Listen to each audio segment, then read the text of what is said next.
to the Oiler pregame show. I'm Andrea Hoffman alongside head coach Kory Allen to bring you this week's Oiler Outlook as the Oilers faced off for their final home game against Northwood. The Oilers improved their record last week to 8-1 against the Walsh Cavaliers. Northwood sits at 5-4 overall and 3-4 in the conference.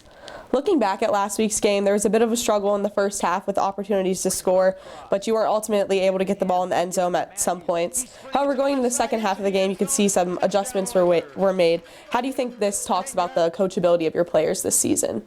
Our guys are extremely coachable. I've made mention over the years that I would love for some of their professors to come out to practice and just look at the volume of information that they process on a daily basis, on a weekly basis, and then bring it into a successful Saturday. It's a lot, and they were able to adjust and do the things that we were asking them to do. As the regular season is winding down with only 2 games left before hopefully making a stride at playoffs, how do you keep your guys focused on improving from last week's game and hopefully have the best last 2 games of the season so far?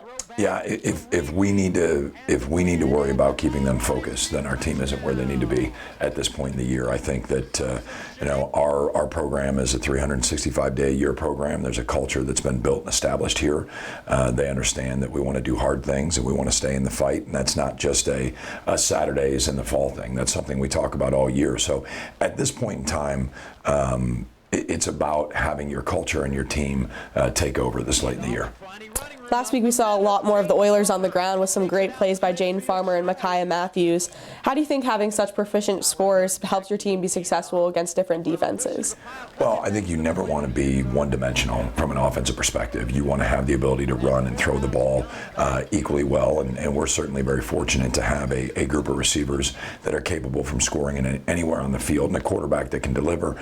But to complement that with a strong run game, it makes you multiple, and multiple's hard to defend. Looking to this week's matchup, the Oilers suffered a 33-30 loss last season against the Timberwolves, but the Oilers had a 4-game winning streak prior. I know your guys focus on heavy on the road ahead of you, but how do you use a loss to motivate you but still stay focused on what's coming Saturday? And the Timberwolves take the lead. I mean, that was a long time ago. That was over a year ago that we were up in Midland, Michigan, and we didn't accomplish the task. We have a lot of different faces and a lot of different names out there than we did a year ago. But certainly whenever you're in conference and it's a team that you're going to see every year, those things are always in the back of your mind. But again, we're looking forward to the 2024 edition of the Oilers versus Timberwolves. Your defense had an impressive performance last week with 9 total sacks and John Slaper tying the D2 tackle for loss record. How has your defense improved since the start of the season to help your team be so successful? Well, I think you've seen our defense ebb and flow with a lot of different names and faces in there. We're very young in a lot of areas, and I don't think that's a secret. All you have to do is go to the website and check the roster or our 2-deep. And so I think it's a real credit to our coaching staff from an identification of bringing in talented players. Then our defensive staff for putting a plan together and getting those guys ready. And then ultimately, all the success is credited to the guys that go out and execute a plan. And if you're able to live in an opponent's backfield, that's going to make it challenging for them to move the ball.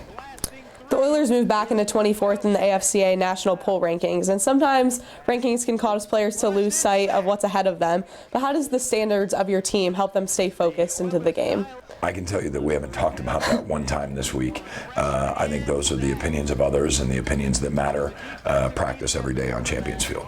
Every week you guys release your scout team players of the week. How do these guys help the program be successful against your opponents every week?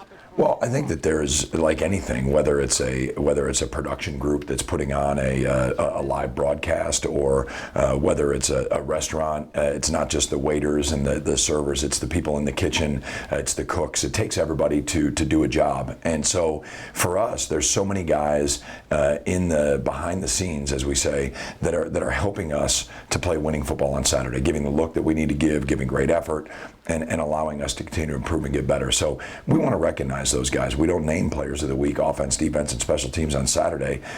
Winning should be enough for those guys. But for the guys behind the scenes, to recognize them because all of us do matter and we are one team. Thank you, Coach, and go Oilers. Go Oilers. This has been this week's Oiler pregame show. Stay tuned just ahead on the Great Midwest Digital Network and UFTV as your Oilers face off at home against the Northwood Timberwolves.